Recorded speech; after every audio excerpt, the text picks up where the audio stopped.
Hi everyone, it's Nicole for Simon Says Stamp, and today we're going to make the most of pre-made products with components from the November 2024 card kit called Christmas Cheer.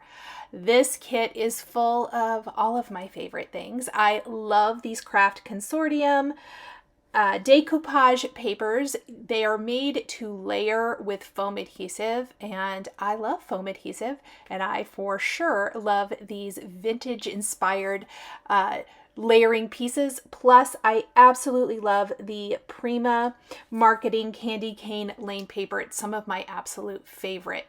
You're getting some beautiful metallic cardstocks, sticker sheets, card bases, envelopes, die, even an embossing folder, and a stamp set included in the kit, some baker's twine, and we are going to start creating. I want to make the most of these beautiful Craft Consortium Christmas market papers, and so I'm going to choose a couple of them, but you could do this with any of the designs in the kit.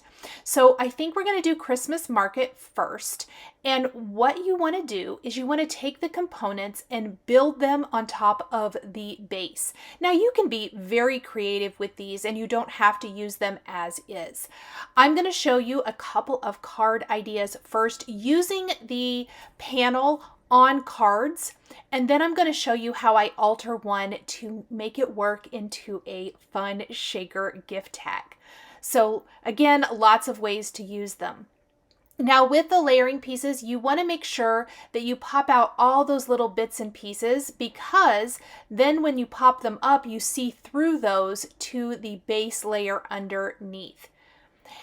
They are easily or very nicely labeled, I should say, on the page, so it's easy to see what goes where, and they're just precious. These are my favorite kind of Christmas images, and I absolutely love them.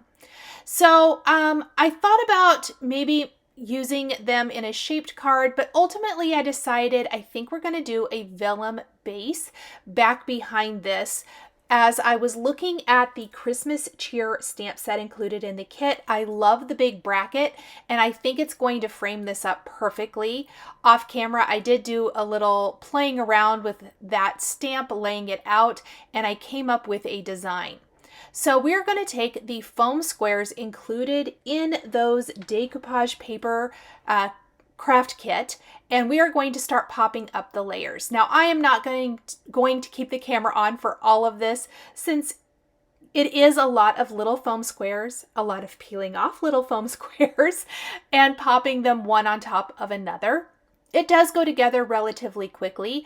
I think this is such a unique idea for pre-mades. You're basically making your own dimensional die cut image for your cards, tags, scrapbook page layouts, whatever it is that you're creating. I think these are just awesome.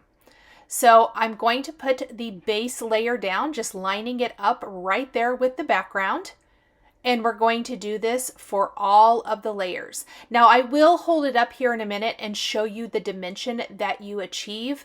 Especially from that side angle, you'll see how everything just pops up so beautifully. I think part of the attraction, I guess I should say, for these images, they remind me of storybook images, and I just think they're, like I said, they're precious. Look at that dimension. Isn't that amazing? And then there's even a couple of additional pieces, the little snowman here in the foreground and that stack of presents.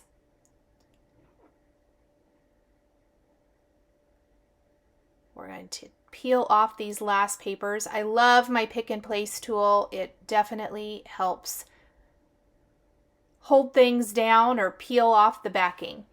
And look at that. So cute. So now I have that bracket stamp, and I've chosen a greeting from the Christmas Cheer stamp set. Now the thing about my greeting, I couldn't figure out a way to use it as is. I need it more in a sentiment strip style. I'm going to alter my stamp by trimming it apart very carefully. The great thing about doing this with your clear stamps is you can always put them back together to stamp them as they were originally intended. Then I have a piece of vellum It's approximately 3.5 inches wide, I believe. The little background for the decoupage paper is just slightly bigger than 3.5, but I think 3.5 should be good for the vellum. And we are going to place our bracket. So I did place the bracket in here, and then I'm using the bracket as a guide to place my sentiment on the Misty cover. Now, I want to stamp the bracket in a different color than the words. Well, I don't want to stamp them in a different color. I want to emboss them in a different color. After I have the words placed, I did remove the bracket, and I'm going to place it up at the top of my panel. And what that's going to do is it should allow me to stamp the words in clear embossing ink, heat emboss with gold, and then the bracket will be up at the top far enough away. Oh, I accidentally dumped all the powder here from my powder tool. I opened the wrong side. Let me dump that back in and fix that. Okay, we're prepping our vellum, and then we are going to stamp the bracket also in clear embossing ink, but this time we're embossing with the cream or ivory embossing powder from Simon Says Stamp.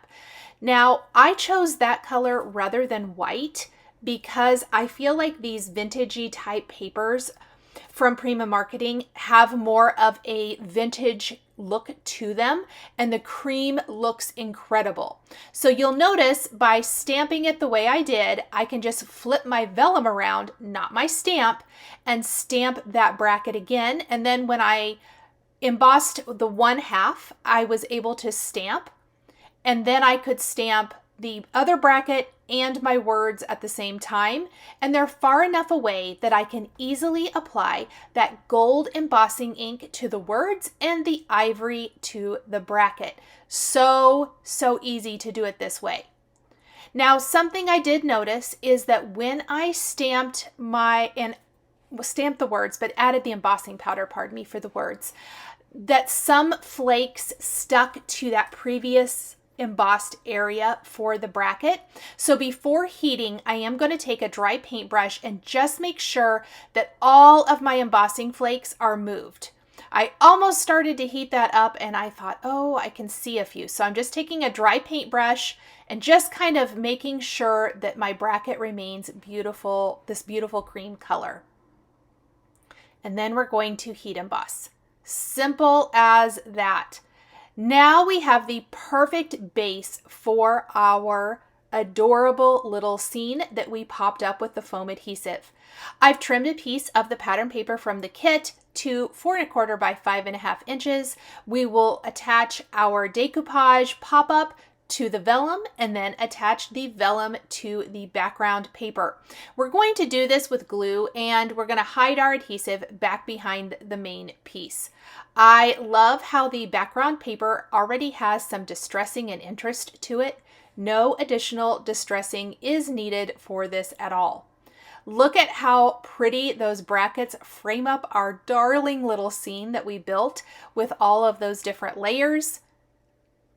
And then we're just going to put glue on the back, and I will hide a bit of glue back behind the embossing just to tack the upper and lower part of that down a little bit more.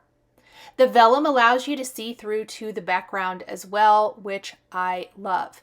You could always stamp these pieces right on the background if you wanted to forego using any vellum. Now, I definitely want to add a little bit more embellishing to this. So let's put this on a white top fold card base, and then we're going to take some Spellbinders gold gems. I like these because they are available in these little teeny tiny sizes, and we're going to embellish the brackets around our scene. I'm going to use my pick and place tool. I like the little sharp pointy end, and we are going to place those right here on some of the swirls on our bracket. I had briefly considered maybe wrapping some twine around, but I felt like the black and white baker's twine didn't work for this particular design. However, when I show you my tag here, you're going to see that you can very easily use it for that, and it looks amazing. And you get 2 each of all of the designs, so it would be really fun to make a bunch of these tags to use on your presents or even just as ornaments on a tree. Maybe you have a little craft tree in your craft room, or you like to put together little gifts for your best crafting friends. Anything like that, this would be so much fun for. It's also really nice to have cards and tags that perfectly match. So the little gold jewel accents here just perfectly dress up our brackets, and this card is all finished. Let's put together one more of these backgrounds. The rest of the card is put together exactly the same as the first one, so I won't be doing that again on camera since I left all of my stamps in my MISTI, so I can easily stamp that again exactly. And of course, the base of these decoupage papers are exactly the same. Now, even though our kit comes with all those little foam squares, sometimes they are so tiny that I end up using a lot of them. So I did switch over to some of my trusty Simon Says Stamp foam adhesive squares as well for any of the bigger pieces before using these wonderful small squares, foam squares, for the smaller detailed layers. Look at this little hot chocolate stand. I love the snowmen. I love the reindeer, all of the cute little critters. The artwork for these is just phenomenal. So beautiful. There's not a single one of these that I don't like. Now, you might remember that I believe there was a kit last year. I don't remember if it was a special edition kit or a regular monthly kit that had another collection of these decoupage papers. And I made gift tags, just square gift tags from these panels, which was also a fun idea to do. Okay, we're going to use the stripe paper for this one and go ahead and put together our background and our card just like we did before. You could make, I believe there's 5 different styles. You could make 5 to 10 cards exactly the same if you wanted to, but I decided to go ahead and take one of the other sets and some other paper from the kit, as well as some products from my stash, and create some shaker tags. You could also create regular tags with no shaker if you wanted to. So what I'm going to use for this today is this arch domed shaker die set and these domed pieces from Spellbinders, and we're going to create tags with them. I love these as they already have the dome shape to the cover of the shaker, which means no additional use of foam adhesive is needed, and we're basically just building our scene inside the shaker. Now, for this, it is going to be necessary to trim down some of our pieces, and I decided what better for card makers than to create a little scene inside the shaker with the snowman mailing his Christmas cards to his friends and family. Look at his little wagon there full of all of his packages, all of his little snowman critters and birds and things. So sweet. So what we're going to do is we're going to grab a couple of dies. We're going to grab our domed shaker and one of the dies that works to create this window effect, and we're going to build the scene. Now, the thing about this is my background panel, it's about 3.5, I said, maybe just slightly bigger, square, and the rectangular arched dome shape of our die is a little bit bigger. Because of that, we need to hide that effect down along the bottom edge. I'm going to take some of the white cardstock included in the kit, die cut this domed arch shape, and then use a SLIMLINE snowbank die from Simon Says Stamp to create this snowy little area along the bottom, which really just kind of extends our scene a little bit. It's not going to distract or take away, but it will fill in that bottom part of our scene so that you aren't seeing the background paper behind. After I have that, I want to create the front frame for the shaker as well as the back panel. For the front frame, we're going to use this polka dot. I was a little partial to that polka dot design, as you may notice today. And we're going to take our large die and our smaller one, the one that fits around our domed arch window, and we're going to die cut those together out of our front paper.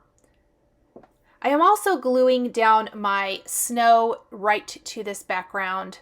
I just decided to go ahead and glue that right now. We're also going to take the larger die, and out of another one of the pattern papers, I'm choosing the one with the beautiful poinsettia and ornament print. We're going to die cut that from the larger arch die, and that's going to be the back of our tag.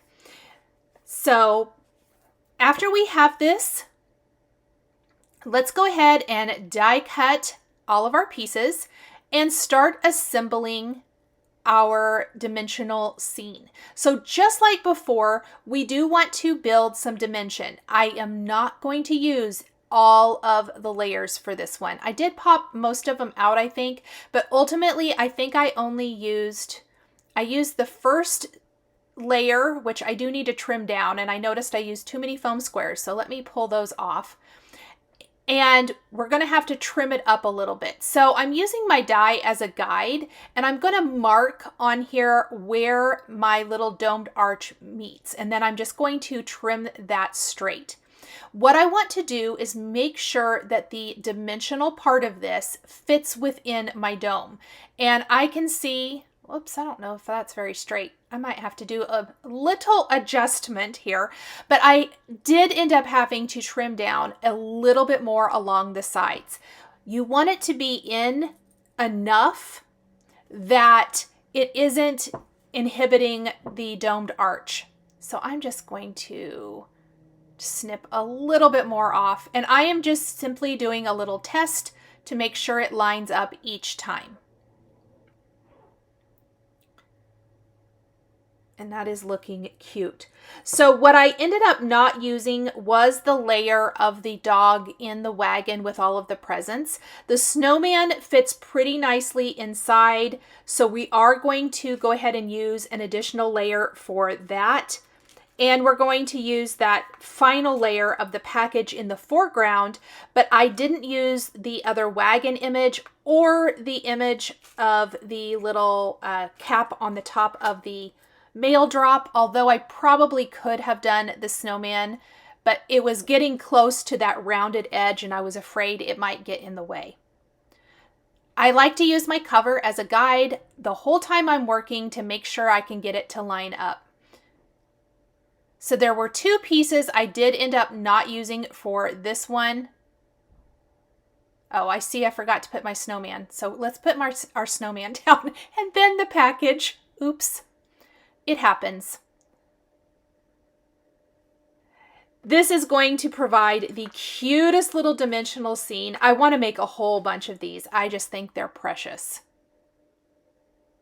And even if you don't want to make a shaker, so you don't want to use the domed arch and you just want to make it to a shape, you could do this very similarly. Just kind of trim down the parts of it that for whatever die shape that you're using. Maybe you want to make a round ornament or something to that nature. I think that would be so fun too.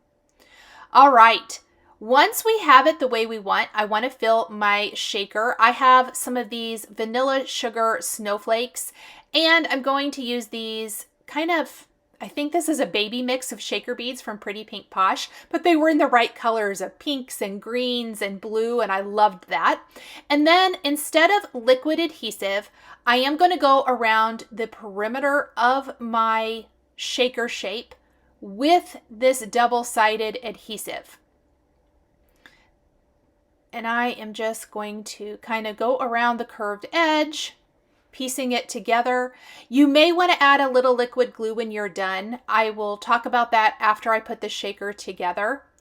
Now, part of the reason I picked the components for the shaker that I did is that I want to make sure that it's nothing like glitter that's going to be very staticky and stick to the domed arch. I still want to maintain the scene inside the shaker, and I don't want it all covered up with glitter. Sometimes I don't mind that, but for this particular design, I really wanted the shaker to be minimal, if that makes sense. Then I'm going to press that in place and shake it up. Now, to make sure that it is double secure, When I am completely done putting this together, when I've punched my hole and put in my ribbon and finished embellishing, I am going to go around kind of very carefully lifting up all of the sides, putting a little glue in with a fine tip nozzle, and then I will use reverse tweezers to hold it down until it's nice and secure, and then I don't have to worry that maybe the adhesive may pop up. I used a crocodile to punch a hole in the top. I doubled up my black and white baker's twine included in the kit, threaded it through, and even though it's super cute, just like this, I decided we want to take a little thin white twine that will go through the top of the Sweets Idea-ology tag included in our kit, thread that through, tie it into a little knot to secure. I also created a red bow with a bow tool, and I can glue that to the top of the tag. The little Sweets tag and the red ribbon bow at the top are just the icing on the cake. They make this so cute and fun. I think this would be adorable hung on any tree or used as a decorative element. With my bows, I like to put a little glue up at the top. We're going to go ahead and take our ends, fold them together, fold them in half, and then I like to do that little fishtail end for those. And then we'll take reverse tweezers, kind of clamp them right there in the center and leave it there. Just let it sit for a few minutes until that glue dries. Thank you guys so much for joining me today for these 2 cards and tag using pre-mades from the Simon Says Stamp November 2024 card kit called Christmas Cheer. The supplies I used are listed and linked below the video here on YouTube for your convenience. Thank you so much for joining me today, and we'll see you next time. Hi there, I'm Heidi, Simon's mama and founder at simonsaysstamp.com. Thank you so much for watching our video. If you like what you just saw, be sure to press the thumbs up and subscribe to see more great content.